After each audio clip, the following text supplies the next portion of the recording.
Boa noite a todos. É um imenso prazer para o Conselho da Mulher Empreendedora e a Associação Comercial falar com vocês. Nossa programação hoje inicia-se muito especial. Pela primeira vez, vamos fazer uma edição do painel da Mulher Empreendedora em um formato online. Como parte do Outubro Rosa, vamos abordar o tratamento, prevenção e a importância do SUS no combate ao câncer de mama, visto que essa é a manifestação mais comum da doença entre as mulheres. Somente neste ano,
pessoal, voltamos, tivemos um pequeno problema com a internet, mas estamos de volta, vamos lá. Como já no início eu disse, nossa programação hoje é muito especial, porque é a primeira vez que a gente está fazendo online. Apesar dos problemas, a gente espera que seja um encontro muito legal. O tema de hoje, nós vamos falar sobre o Outubro Rosa, né? Vamos abordar o tratamento, prevenção e a importância do SUS no combate ao câncer de mama, visto que essa manifestação é a mais comum da doença entre as mulheres. Somente neste ano de 2020, o Instituto Nacional de Câncer estima que hajam mais de 66 mil casos novos da doença, e a região sudeste concentrará mais de 60% da incidência. O Conselho da Mulher Empreendedora tem como objetivo conectar e inspirar cada vez mais mulheres para que se apoiem e se desenvolvam continuamente. Com o intuito de fortalecer esse movimento de mulheres incríveis, convidamos a todas que tiverem interesse em participar para entrar em contato com a Associação Comercial. Hoje vamos receber 2 profissionais da saúde para falar sobre o tema. A professora Laura Rezende, especialista em fisioterapia aplicada à saúde da mulher pela Unicamp, mestre e doutora pelo Departamento de Toconoginecologia pela Unicamp, pós-doutorado em ginecologia, obstetrícia e mastologia pela Unesp, docente e pró-reitora de pós-graduação e pesquisa da Unify. Autora dos livros Manual de Condutas e Práticas Fisioterapêuticas ao Câncer de Mama, da ABFO.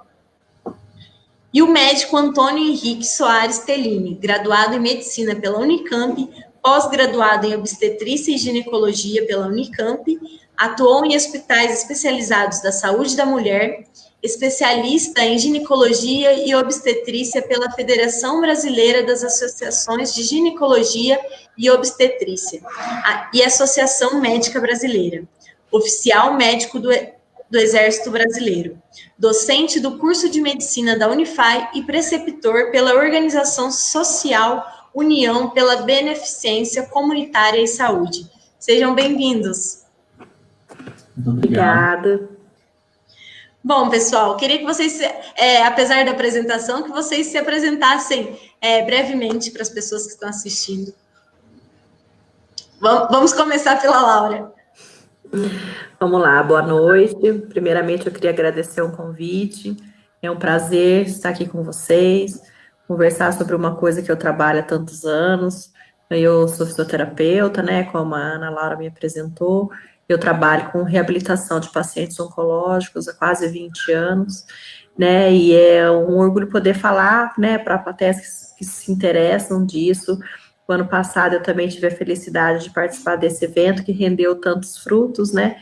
Muitas das pessoas que nos assistiram passaram a ser nossos parceiros, né, nos nossos eventos.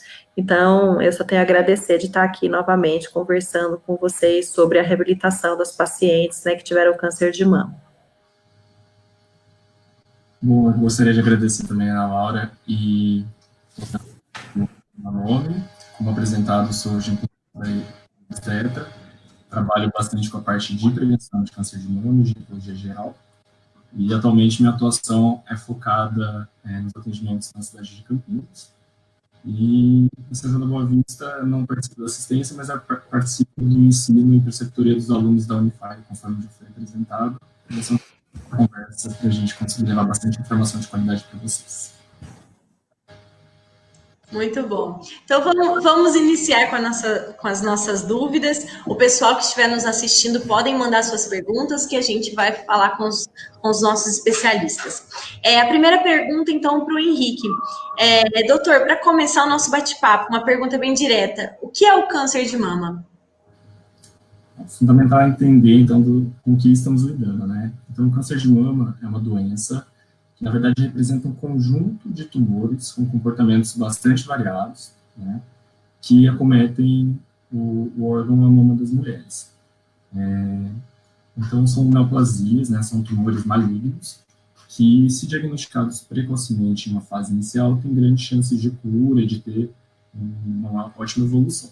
E é um dos motivos de existir o Outubro Rosa e todas essas estratégias, é justamente conseguir que essa doença seja diagnosticada numa fase bem precoce e, de preferência, quando as mulheres não apresentam sequer qualquer sintoma. Aproveitando que você falou da prevenção, qual a melhor forma de prevenir o câncer de mama? Esse é o ponto principal, né, na hora do Outubro Rosa. É justamente a prevenção.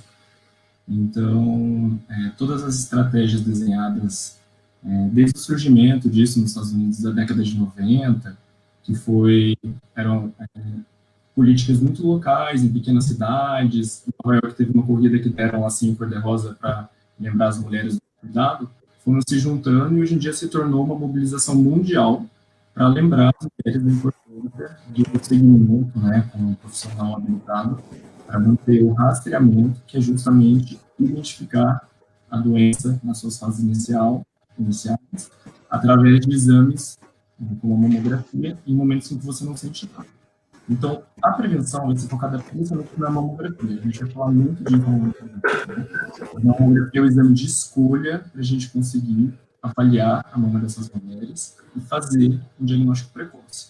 Os estudos internacionais mostram que, utilizando a mamografia como essa ferramenta, né, de pegar mulheres saudáveis e fazerem um exame sem estar sentindo qualquer sintoma, pode reduzir a mortalidade em até 30%. Então, fazer a mamografia está relacionada com redução de morte de mulheres pela doença. Você tem que diagnosticar mais precocemente, tratar com tratamentos mais simples, né, menos mórbidos, e reduzir a chance dessas pessoas falecerem durante a estratégia da mamografia. No entanto, também é bastante falado no Outubro o autoexame, né, a questão de examinar e tocar a própria mama em busca de lesões. O autoexame é importante, conhecer o próprio corpo, identificar precocemente as alterações que a gente vai falar mais para frente, é uma coisa fundamental. Porém, os estudos mostram que ele isolado não vai substituir a mamografia, não vai interferir na redução da mortalidade. Então, ele pode falar que a pessoa em uma mamografia e outra identificar alguma coisa e adiantar um pouquinho os exames e buscar ajuda, mais rápida, mas ele não substitui a realização da mamografia. Laura, agora falando ainda de prevenção, a atividade física, ela auxilia nessa prevenção? Na verdade, toda vez que a gente pensar, né, em ter uma vida mais saudável, a gente está se prevenindo de uma série de doenças. É difícil a gente pensar, né, na atividade física só prevenindo o câncer de mama. Na verdade, a atividade física ela é boa para toda a saúde, também, né, para evitar, né, diminuir a chance de a gente ter um câncer de mama. Mas existem muitos outros fatores associados, mas a gente sempre precisa buscar, né, se alimentar bem, fazer a prática regular de atividade física, ser menos estressado, né, ter hábitos mais saudáveis de maneira geral. Ainda nessa questão de prevenção, a questão da alimentação tem alguma influência no aparecimento da doença? Olha, na verdade, acho que eu vou até deixar pro doutor Henrique responder isso, que eu acho que tem mais relação com a atividade dele do que a minha, né, propriamente dita, eu não mexo muito com a alimentação, mas é isso que eu falei, né, a gente tem que buscar ter alimentação saudável, porque isso é um conjunto, então é difícil a gente pensar em fatores isolados, quando a gente pensa no desenvolvimento de uma doença, né, então às vezes você tem até alguma coisa que pode aumentar a sua chance de ter a doença e você acaba não desenvolvendo porque você não tem outros fatores. Então, todas as vezes que a gente puder, né, levar uma vida mais saudável, a gente vai ter melhores condições, né, e diminuir a chance da gente ter, por exemplo, um câncer de mama. A hora foi muito precisa na colocação. Uhum. Os estudos mostram mesmo que as pacientes que são sedentárias têm um risco aumentado, então, fazer pelo menos aí 3 caminhadas de 1 hora por semana, ou 150 minutos de exercício por semana, isso vai, do ponto de vista de quantidade, oferecer uma proteção. E em termos de alimentação, isso que ela disse, né? A dieta é saudável, baseada em 5 porções por dia que envolvam frutas, vegetais crus, os alimentos ricos em ômega 3, vitaminas.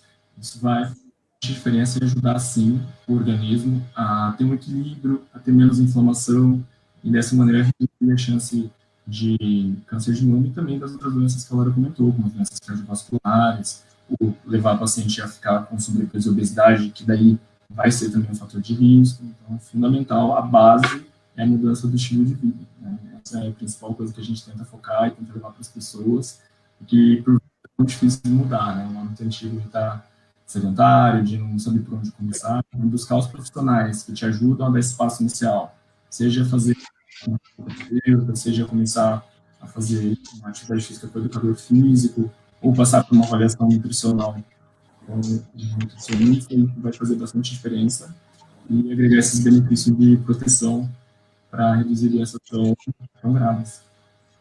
Eu acho que uma coisa bacana da gente comentar é que, assim, às vezes é difícil tirar a pessoa que é sedentária, né? Porque, assim, teoricamente a gente fala, né? Ah, tem que fazer exercício, às vezes por semana, tantos minutos, mas quem não gosta de fazer, é difícil, às vezes, começar. Por isso a gente diga, né? Faz aquilo que você gosta. Tem vários tipos de exercício físico que podem ser feitos. Se você não gosta de caminhar, vai nadar, vai dançar, né? Vai fazer. Até hoje a gente tem feito muito, por exemplo, exercícios sobre a plataforma vibratória, exercícios com videogame, né, que são maneiras muito mais lúdicas e prazerosas das pessoas fazerem, e elas também estão se exercitando.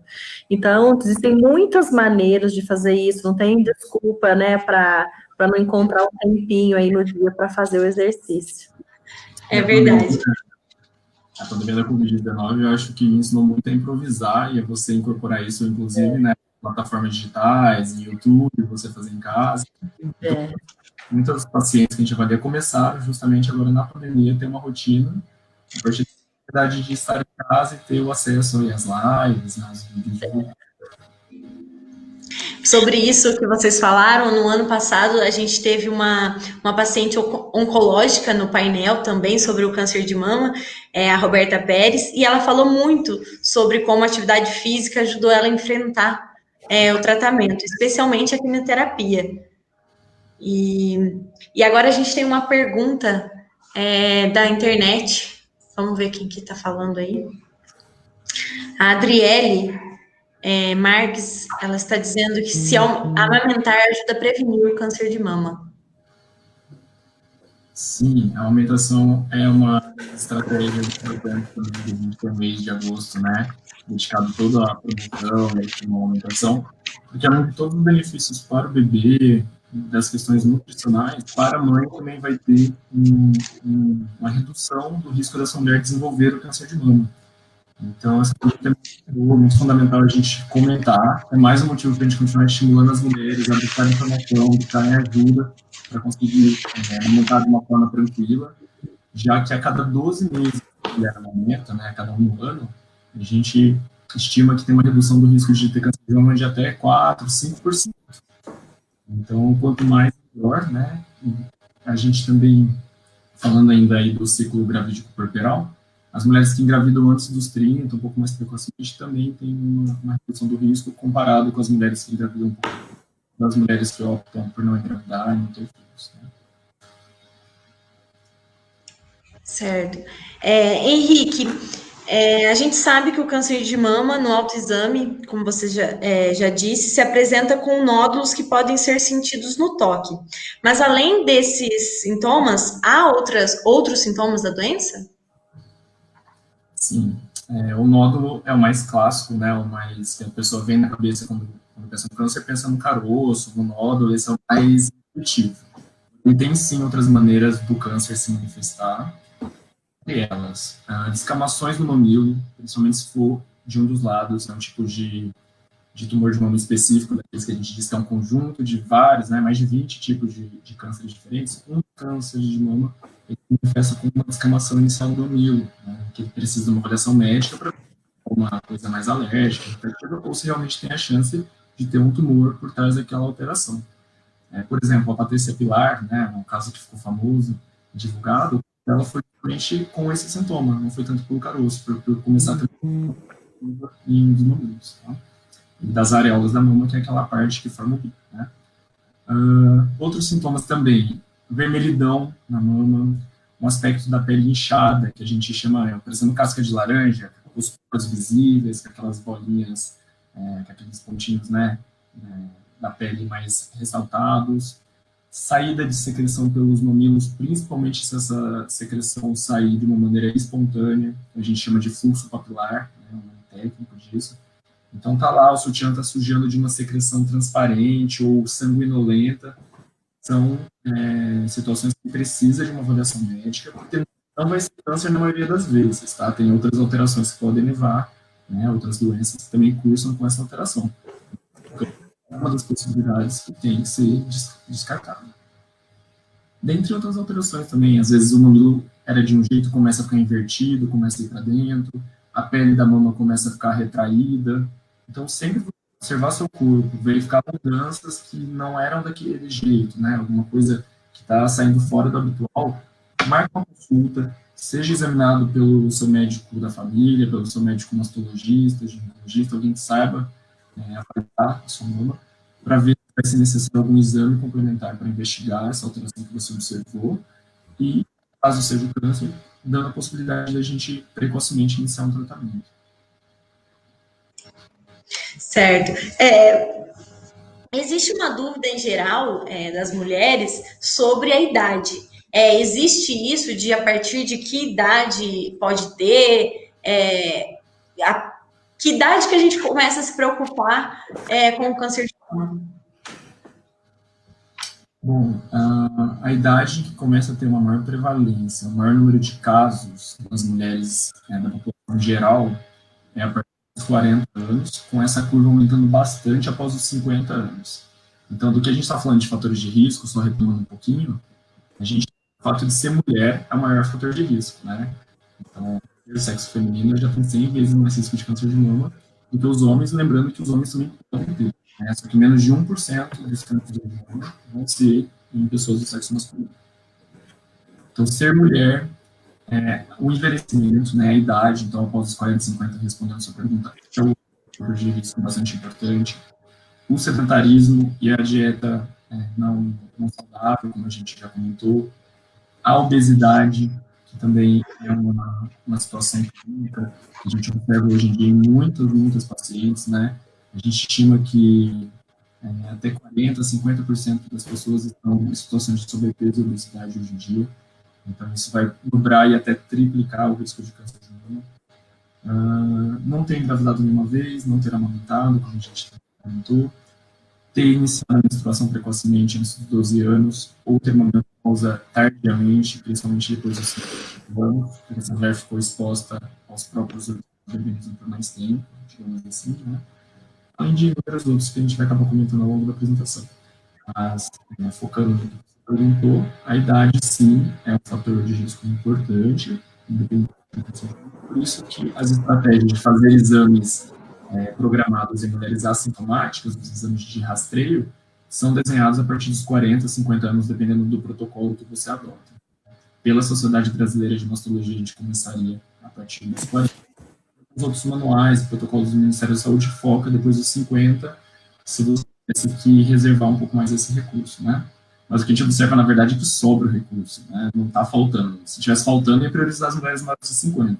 Mas, na verdade, a gente vê que das mulheres que teriam idade para fazer esse exame, né, em 2019 foi feito um estudo, 1/4 delas só passou em consulta e foi pedindo uma mamografia.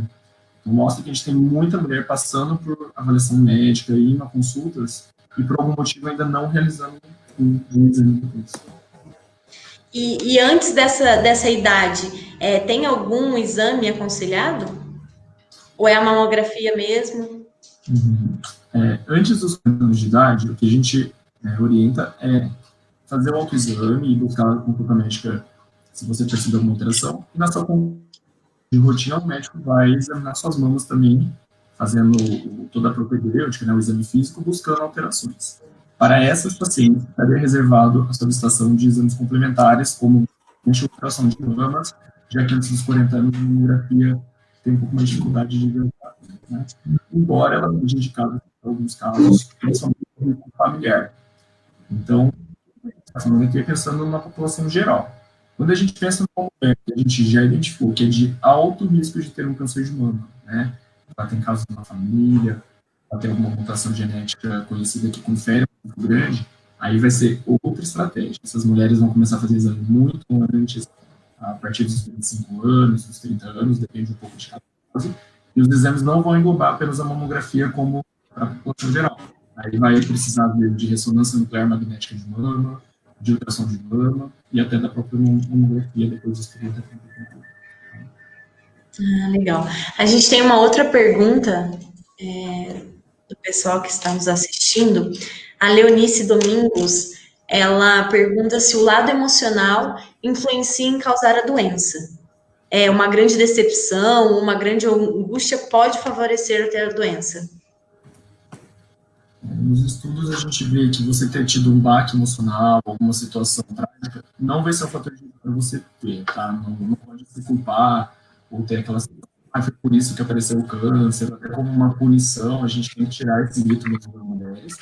Mas, a partir do momento que a doença aparece, ter uma saúde mental adequada ajuda muito a enfrentar, a conseguir passar pelo tratamento de uma maneira mais otimista, né, mais esperançosa.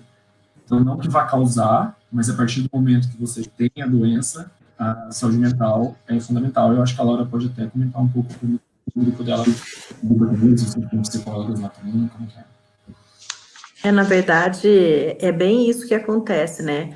A gente pega na fisioterapia aquelas pacientes logo após a cirurgia e elas estão sempre assustadas, né? Com medo do que aconteceu, mas a gente vê a paciente que enfrenta aquilo com mais coragem, né? Acreditando, até com a questão da espiritualidade, independente da religião, né, mais fortes, são pessoas que enfrentam melhor o tratamento e acabam tendo até menos efeitos adversos do que aquelas que já chegam mais desanimadas, mais chorosas.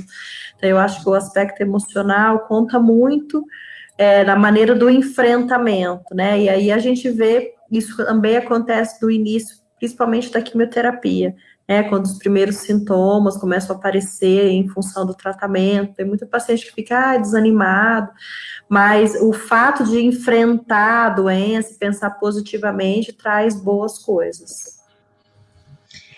Falando. Seja, eu quero comentar uma coisinha, tanto que quando a paciente tem uma rede de apoio, assim como você falou mesmo, seja na religião, no grupo, né, da instituição que ela faz sua prática religiosa, ou uma ONG que apoia e que ela tem a experiência de outras mulheres que já passaram por isso realmente ajuda super ela tem um melhor enfrentamento. Né? Isso é exatamente o que acontece na clínica de fisioterapia na Unify hoje, né? A gente tem uma rede de apoio e eu já faço muito assim, quando a paciente chega, acabou de operar, que eu vejo ela meio chorosa, eu falo, peraí, porque eu posso falar, mas quando vem uma outra paciente e vem e fala para ela, fica tranquila, porque eu já passei por isso, eu cheguei aqui assim, e olha como eu estou hoje, essa é a melhor fala que pode acontecer ali dentro do serviço. Então, elas se ajudam muito, então isso é muito importante, né? E aí as pacientes vão chegando lá no nosso serviço, a gente tem um projeto grande, a Donify, né, de qualidade de vida de paciente oncológico, elas vão chegando e vão ficando, então o nosso grupo só cresce, né, ao longo do tempo, e isso a gente vê que ajuda demais quem está ali enfrentando o tratamento, porque quem passou por aquilo é que está te dando coragem para enfrentar e falar, olha como eu estou bem. Isso é uma fase, mas você vai ficar como eu estou agora. Falando sobre isso que vocês citaram, como é o tratamento do câncer de mama? Todo mundo tem que passar por cirurgia? Como é? Então, pensando naquilo que a gente falou da primeira coisa da pergunta do que era o câncer, que ele tem uma diversidade tão grande de apresentações e tipos de tumores, o tratamento também é muito variado.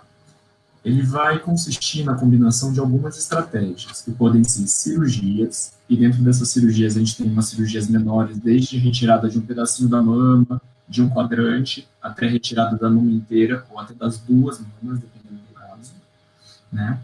Até os tratamentos complementares que podem ser necessários. E dentre eles a gente tem a quimioterapia, que pode ser feita antes ou depois da cirurgia, a radioterapia, complementada geralmente depois que é feita uma cirurgia, a hormonioterapia, que são algumas medicações orais que para alguns tipos de tumores a gente consegue usar depois de ter feito a cirurgia, feito o tratamento quimioterápico, por exemplo, e outras terapias mais modernas também, a imunoterapia, os remédios que agem nas pacientes que têm um receptor HER2 positivo, então coisas mais específicas. A gente tem uma série de um arsenal que vão desde medicações injetáveis, quimioterápicos, medicações orais para tomar em casa, estratégias cirúrgicas para fazer o melhor tratamento para aquele tipo específico do câncer de mama. Por quê? Existe um negócio que se chama estadiamento também. Né? Os tumores são divididos em estágios diferentes. Então, tem mulheres que estão com uma lesão inicial, tem mulheres que o tumor já está grande dentro da mama, tem mulheres que já vão estar afetando os órgãos linfáticos, os gânglios da axila, do pescoço, da clavícula, e tem mulheres que já podem estar numa fase um pouco mais avançada diagnóstica com as metástases, né? Que é quando o tumor ele invadiu alguns órgãos à distância, como o fígado, como os ossos, como o cérebro, por exemplo. E até essas pacientes que têm a metástase, às vezes é um grupo que fica um pouco chateado e fala, nossa, eu já estou com a doença espalhada, não vou ter como me tratar. Na verdade, tem tratamentos, né? A gente chama do tratamento paliativo, que paliativo tem que tirar também esse mito que tratamento paliativo é quando não tem o que fazer, quando na verdade não. O tratamento paliativo é um tratamento que não visa uma cura, mas ele vai conseguir controlar a doença, talvez por muitos anos, e dar uma qualidade de vida para essa pessoa seguir e continuar o seu tratamento e as suas consultas com o melhor resultado possível dentro do que a gente dispõe. Lembrar que o tratamento não é só o tratamento do câncer.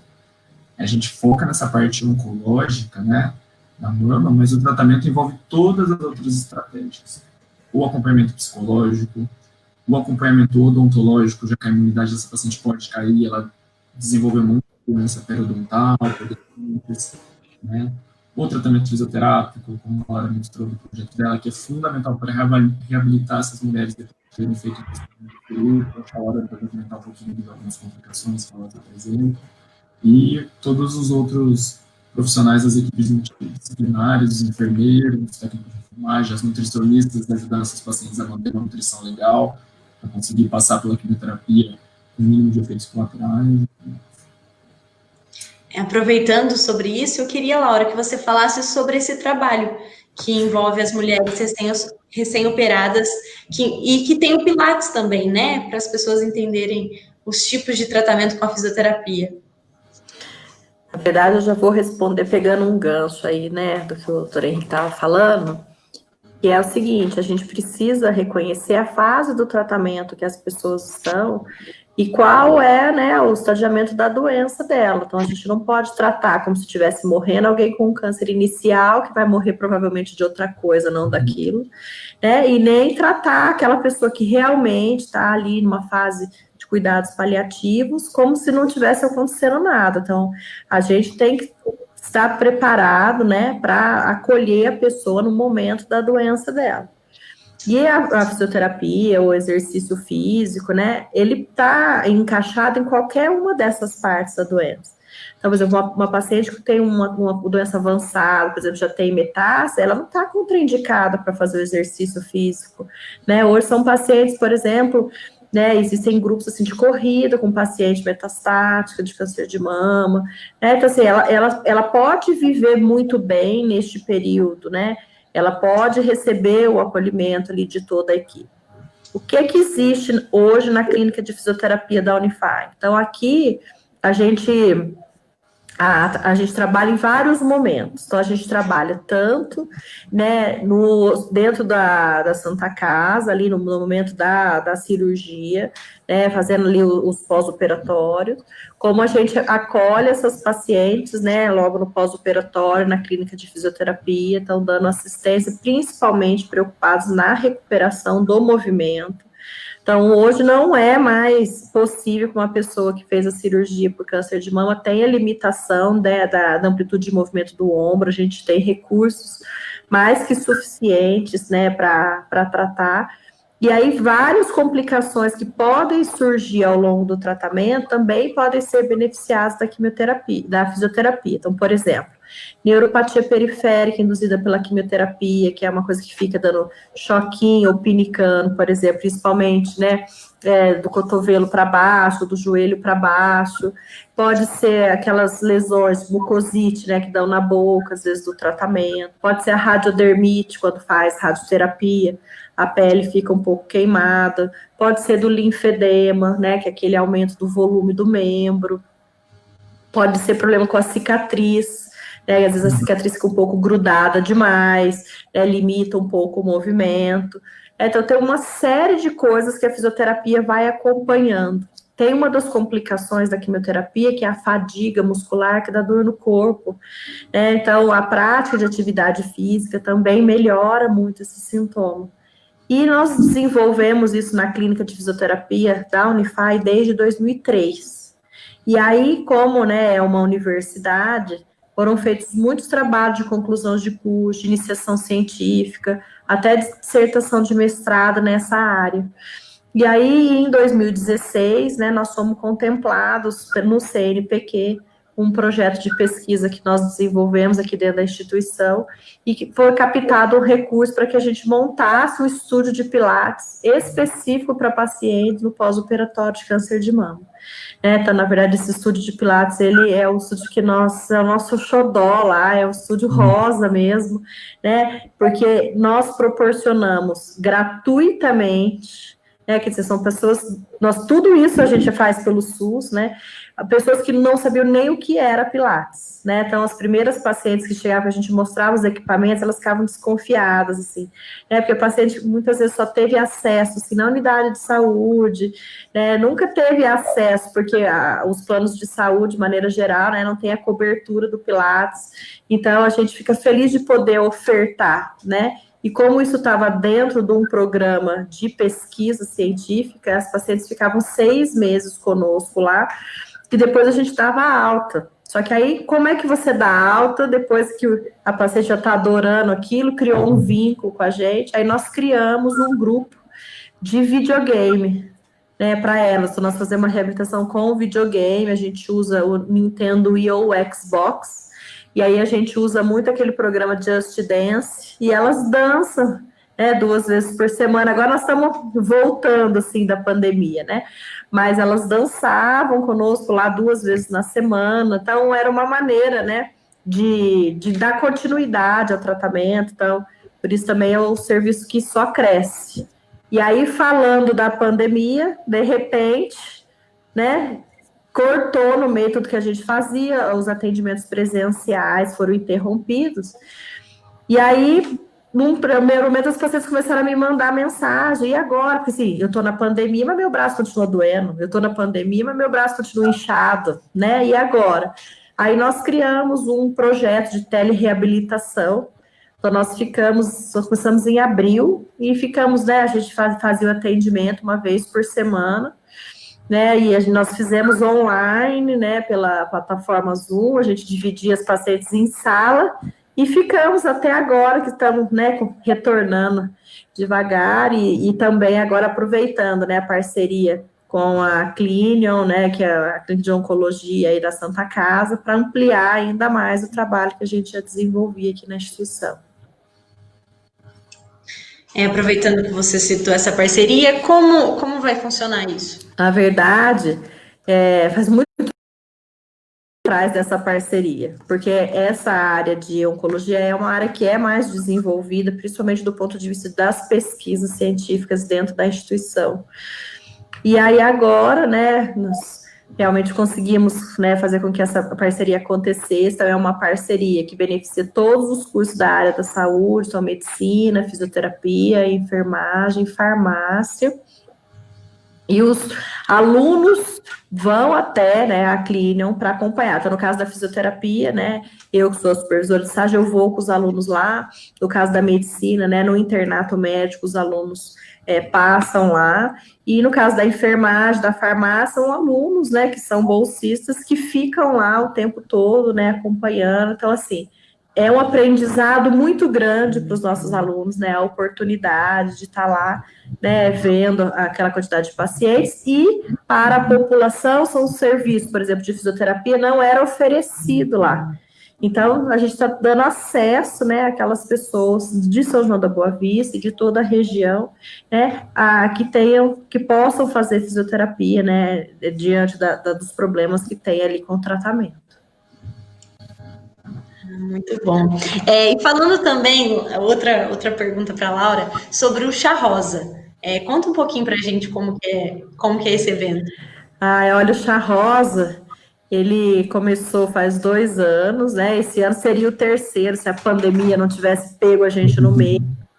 Na verdade, assim, o fato da gente ter esse grupo de mulheres, né, que vão se ajudando e ficam ali, acabou fazendo com que as pacientes ficassem muito amigas, né? Então, assim, é festa junina, faz festa junina. Eu no Natal, fazendo festa do Natal. E aí, no Outubro Rosa, a gente sempre fez uma comemoração, né?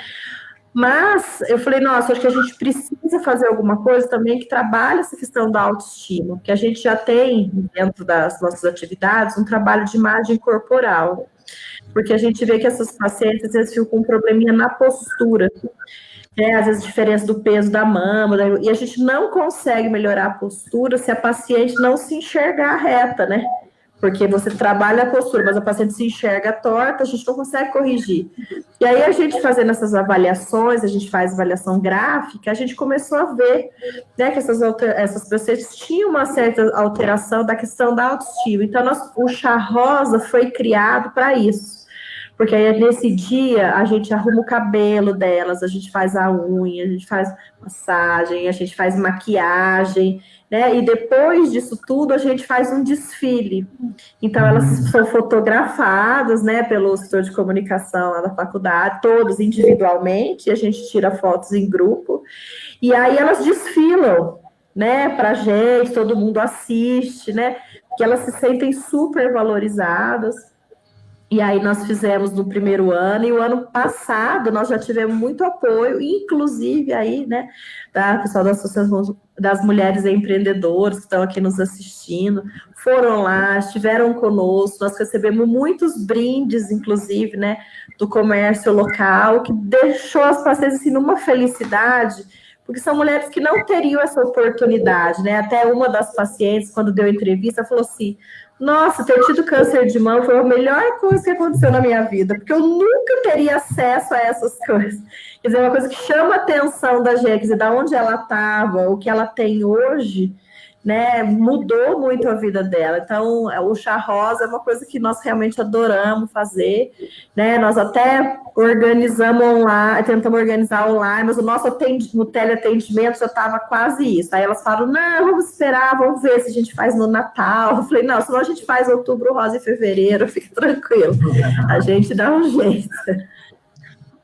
O importante é comemorar, né? Comemorar essa alegria, apesar da tristeza do momento, né?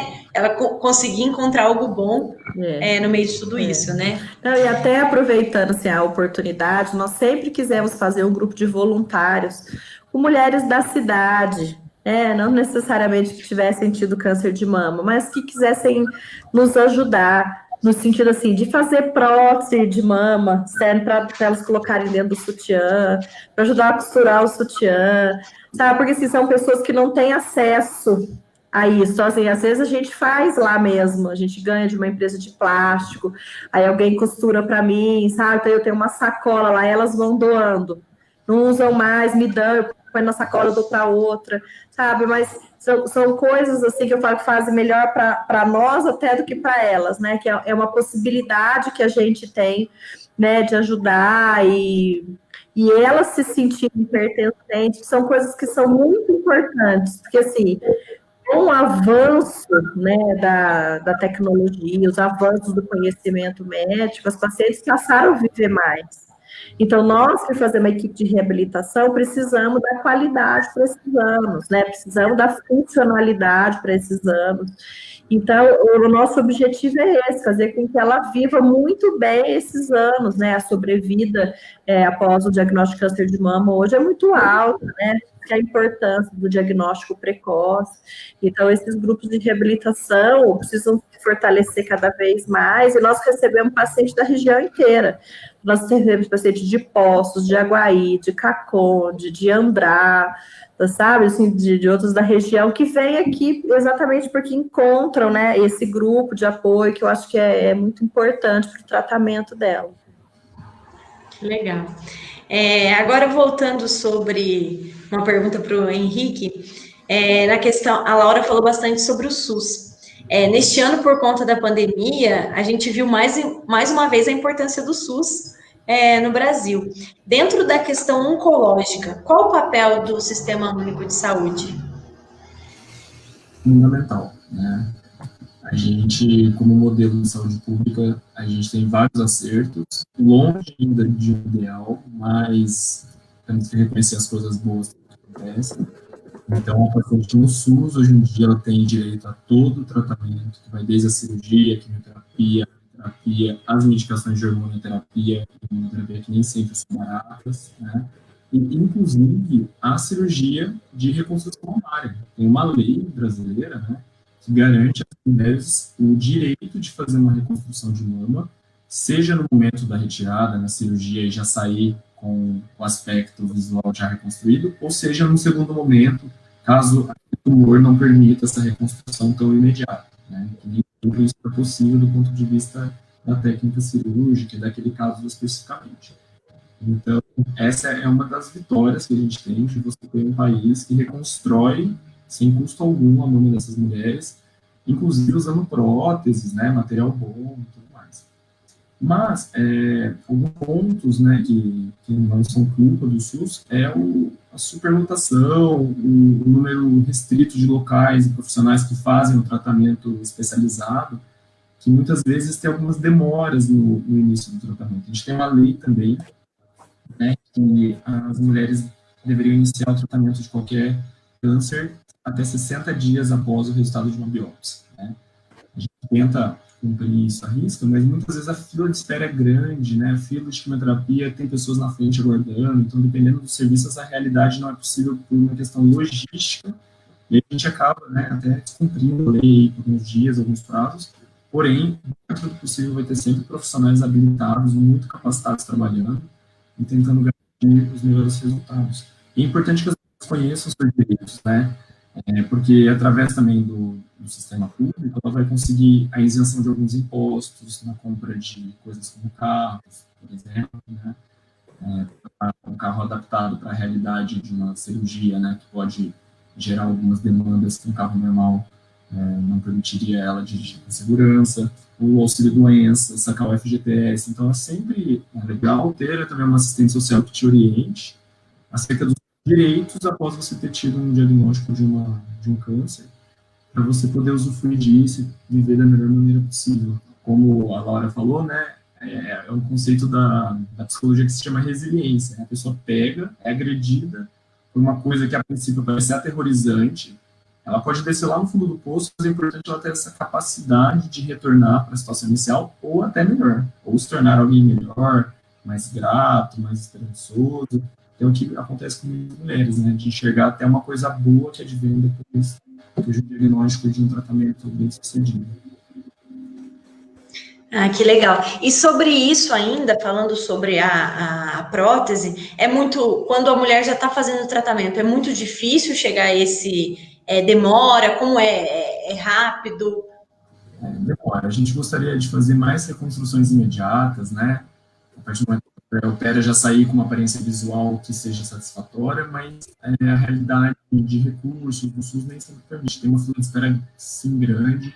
O período que eu trabalhei na residência médica, a gente observava que às vezes tinha paciente há anos aguardando uma reconstrução, mas o importante é que ela vai estar na fila, ela vai estar sendo respeitada, e em algum momento isso vai chegar, né, para poder melhorar a sua autoestima, conseguir se olhar no espelho e ficar mais satisfeita com o resultado estético, que também é importante para as mulheres, né? Já que algumas cirurgias vão ter um aspecto mais mutilante, isso mexe muito com a questão da feminilidade mesmo. Né? A mama tem um significado muito importante para a maioria delas, e a maioria gostaria sim de reconstruir, e depois de reconstruir, de tatuar o mamilo, para ficar com aspecto visual melhor ainda, e existe hoje em dia muitas ONGs, né, muitas iniciativas que fazem isso de graça. Gostaria de destacar o trabalho aqui de uma dela, que trabalha com a Ana Savoy, e tem até alguns eventos que eles fazem anuais que chama Tattoo Experience, ou o Arte com Paixão oficial no Instagram. Eles vão lá, as pessoas são micropigmentadoras, e elas vão lá pelas mulheres que já fizeram a construção e dão um mamilo lá de presente para elas, com todo um aspecto visual 3D, e elas ficam super felizes, né? Porque tem uma união muito grande de pessoas querendo ajudar, querendo proporcionar felicidade para essas pessoas que enfrentaram a doença. Isso é super importante, super gratificante, tanto para quem recebe quanto para quem faz, né? Para quem luta, quem tenta ajudar. E só uma Detalhe, eu gostaria de falar da Rede Hebe Camargo também, de 2016, que é para quem gosta de se informar, um pouquinho de estratégia de saúde pública. Essa Rede Hebe Camargo também, no Brasil, foi bem pioneira na garantia do direito e do tratamento aos pacientes com diagnóstico de todos os cânceres e não só do câncer de mama. Legal.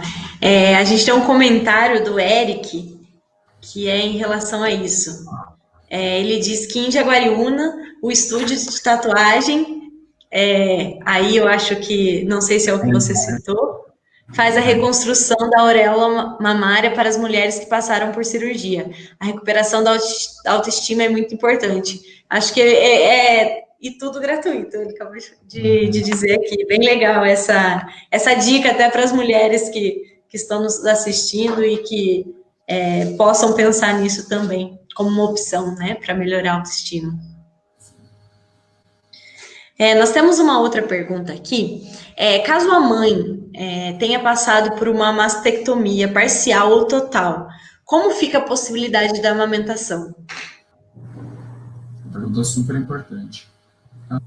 A amamentação não fica absolutamente contraindicada, tá, nas mulheres que passaram por tratamento oncológico, mas a gente sabe que essas mulheres podem enfrentar uma dificuldade maior. Por quê? Obviamente, as mulheres que precisaram de uma mastectomia bilateral, você não vai ter mais glândulas e a possibilidade de aumentar. Mas, se você fez uma cirurgia mais conservadora, tirou só um quadrante, né, e complementou esse tratamento depois com uma quimioterapia, com uma radioterapia, o tratamento, ele destrói as células de câncer, mas ele também atua nas células saudáveis, querendo ou não, né? Tanto que por isso que bonito, cai o cabelo e tudo mais. Então, essa mama pode ter uma produção de leite um pouco modificada. Não contraindica, mas a mulher tem que pensar que ela pode ter uma dificuldade para precisar de um apoio de uma enfermeira, de um profissional especialista em alimentação, um ginecologista, pediatra, para que essa amamentação seja estabelecida com um sucesso maior, principalmente se ela fizer radioterapia também. A radioterapia deixa a mama um pouco mais endurecida, como se fosse algumas cicatrizes internas. Tá? E outro detalhe importante é no momento da amamentação, se ela ainda está fazendo algum tratamento. Às vezes tem mulheres que engravidam e estão com câncer em quimioterapia, por exemplo. Né? Está tomando uma medicação oral, então sempre tem que chegar com o seu médico oncologista, hematologista, se no seu caso tem alguma coisa que você está tomando, algum tratamento que ele está sendo realizado que possa contraindicar. Mas não é uma regra. Não significa que fez tratamento oncológico e todas vão estar impossibilitadas de engravidar e de amamentar. Que legal. Então, se uma mulher teve câncer, não quer dizer que ela não possa ter filhos, muito menos deixar de amamentar por conta disso. Gente, na gestação é muito importante esse cuidado, né, de continuar mama, checando se não aparece um caroço, porque o câncer de mama é um dos tumores mais prevalentes nas gestantes também. As gestantes também apresentam câncer durante o período da gestação, e muitas têm um diagnóstico nesse momento, precisam fazer quimioterapia, e vão estar atentos nesse momento. O foco está totalmente nessa coisa, né? Legal. A gente já está chegando ao final do nosso bate-papo, e eu queria que vocês tenham alguma coisa ainda que vocês gostariam de falar, que vocês poderiam acrescentar para a gente finalizar. Eu acho que a gente pode pensar que é muito bacana a gente ter um tempo do ano para pensar, né, na conscientização sobre o câncer de mama. Mas esse é um problema do ano todo, né? Nós só estamos aqui todos de rosa para chamar atenção, para pensar sobre isso. Mas que isso é uma coisa que acontece sempre, né? As nossas pacientes chegam de janeiro a janeiro, e os nossos ambulatórios realmente são muito cheios de pacientes. Então, apesar de nosso Plano Nacional de Atenção Oncológica funcionar, eu falo que algumas coisas do SUS que realmente acontecem, é isso como ele colocou. Nós temos, está sempre muito cheio, né? Então, por exemplo, a gente sempre está buscando oferecer a melhor assistência, mas a gente também precisa sempre buscar ampliar os nossos serviços e principalmente a nossa capacidade em receber essas pacientes. Porque como você começou dizendo, são muitos casos novos por ano, todos os anos. Então, se as pacientes estão vivendo muito, né, ainda bem que estão vivendo muito, mas elas vão chegando nos nossos ambulatórios, por exemplo, buscando reabilitação funcional num número cada vez maior, né? Então, a gente precisa realmente pensar nisso, pensar na formação de profissionais, né, na área que possam realmente tratar essas pessoas, porque tratar paciente oncológico tem também os seus cuidados particulares, né? Então, não é como tratar um outro paciente, por exemplo, que tem uma dor nas costas ou que torceu o pé, né? Ele tem as suas complicações e você tem que tratar de modo que você não prejudique também, né? Que você realmente auxilie. Então, é isso que eu queria deixar no final, tá? Eu acho assim, muito importante oportunidades como essa, onde as pessoas param para pensar nisso, para discutir nisso, e eu tenho certeza que quando escuto, eu fico pensando, nossa, né, que legal, eu poderia fazer isso, eu poderia ajudar aquilo. Então, assim, nós, na Unify, estamos de braços abertos, né, para receber as ajudas, são bem-vindas, e eu não estou falando de ajuda financeira, não, ajuda de estar lá, né, de nos ajudar, assim, a conversar, né, a fazer alguma coisa que traga, né, esse conforto ao longo, e também estamos abertos para quem quiser conhecer, né, o nosso trabalho, conhecer a clínica de fisioterapia, que apesar de São João da Boa Vista não ser uma cidade muito grande, né, muita gente nem sabe o que a gente tem lá, por exemplo, nesse setor de oncologia. Então, nossos atendimentos já voltaram, serão muito bem-vindos para nos visitar, para conhecer, né, o nosso trabalho. Esperamos vocês lá e eu agradeço a oportunidade de estar aqui conversando com vocês. Acho que tudo que a Laura falou. Gostaria de ressaltar alguns pontinhos de umas mensagens para todo mundo guardar na cabeça. Então, estamos falando de uma doença muito prevalente, que tem mais de 2 milhões de casos por ano no mundo. Estimado para 2020 no Brasil, 66 mil novos casos, mais ou menos. Então, é uma coisa que a gente se depara. Dados mundiais mostram que ao longo da vida inteira, uma a cada 8 mulheres vão ter câncer de mama. Esse dado é um pouco assustador, né? Mas é um dado real. Então, uma a cada 8, a gente conhece tantas mulheres, então a gente vai ter pessoas no nosso círculo social. É importante levar a informação, ajudar a ter um diagnóstico precoce. Isso é fundamental. 15% das mortalidades por câncer no Brasil são por conta do câncer de mama. Vai reduzir esse número em 30% se você fizer o rastreamento, a mamografia por anos, se a mulher continuar buscando ajuda e consultas com um médico especialista toda vez que ela perceber uma alteração nesses intervalos, seja através do autoexame, seja olhando as mamas no espelho, seja um profissional na hora de examinar perceber isso também, né? Então, a pandemia, infelizmente, os dados já mostram que caiu em 50% o número de mulheres que estão fazendo rastreamento. Né? Então, se já era um quarto da idade, agora está caindo em 50%, não está ninguém fazendo. Então, aproveitamos agora que várias cidades já estão na, né, controle melhor da pandemia, entrando naquela fase verde, e agora no outubro rosa de conscientização, ajuda as pessoas a se estimularem a buscar ajuda, fazer seus exames de rotina, de prevenção, não só do câncer de mama, todas as doenças que a gente tem uma possibilidade de prevenir, isso é fundamental. O segundo ponto que eu queria só comentar, que também perguntam muito no consultório, e a gente acabou conversando aqui, é sobre a reposição hormonal. Se é perigoso, se isso dá câncer de mama, né, nas mulheres que estão na menopausa com muitos sintomas. Então, pessoal, a reposição hormonal aumenta sim um pouquinho a prevalência do câncer de mama, mas não é uma coisa absurda. Então, você tem que saber escolher o tipo de reposição, a dose, se vai ser por boca, se vai ser gel. Então, não usem a reposição hormonal sem indicação médica, né, por conta, sem uma supervisão, porque o médico vai ficar em cima da sua mama, se tiver qualquer alteração, ele vai suspender isso precocemente. E para vocês terem um número que eu acho que é muito importante, né, o INCA estimou que em 2043 a cada 100 mil mulheres teriam. Então, numa cidade como São João, a gente teria 43 casos, né? Tem mais ou menos 100 mil habitantes. Se a gente pegar a idade de reposição hormonal para todas elas, esse número vira 55 mulheres. Então, aumenta 12 casos para cada 100 mil. Isso é uma aumento tão enorme. Então, essa decisão tem que ser tomada em conjunto com o médico. Tem muitas pessoas que sofrem da menopausa, que morrem de sintomas, que não conseguem controlar de uma maneira natural, que ficam morrendo de medo, achando que estão pondo a saúde em risco. Então, vá no profissional, ele vai te orientar, ele vai expor esses números, e se você precisar, tá tudo certo também, a gente vai continuar rastreando a mama para não agregar um risco maior e para que em todo caso.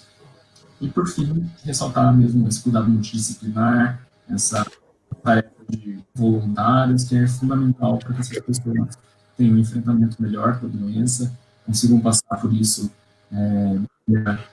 mais positiva possível e ter sua cura, que muitas vezes é possível, ou o controle da doença da melhor maneira, reabilitando, voltando para a vida normal, voltando a trabalhar muitas vezes, voltando a ter um aspecto visual legal, voltando a ter uma vida sexual de qualidade, sem vergonha do corpo, voltando a desfilar lá no Chá Rosa da Laura. E é isso.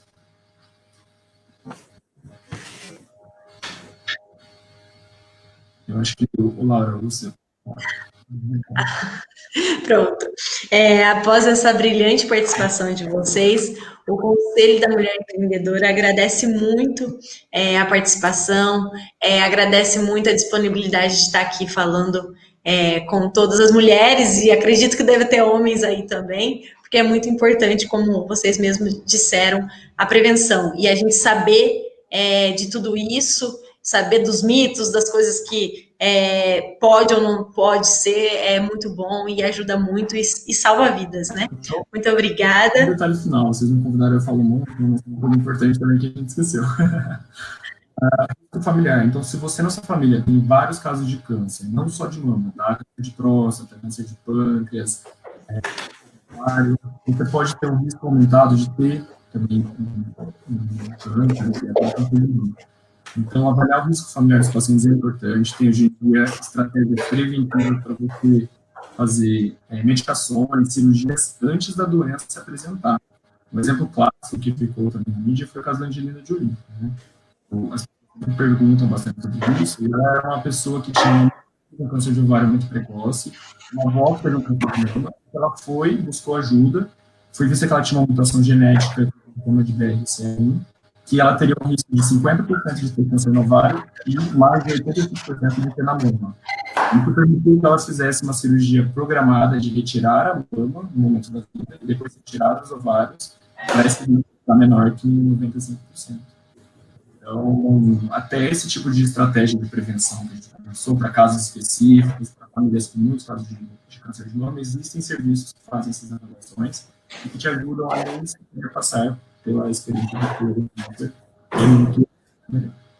Só desculpa que eu tinha esquecido de comentar isso, eu acho bem legal, porque daí reconhece às vezes na família alguns casos e busca ajuda antes mesmo dos 40 anos, né, para poder tratar essas questões.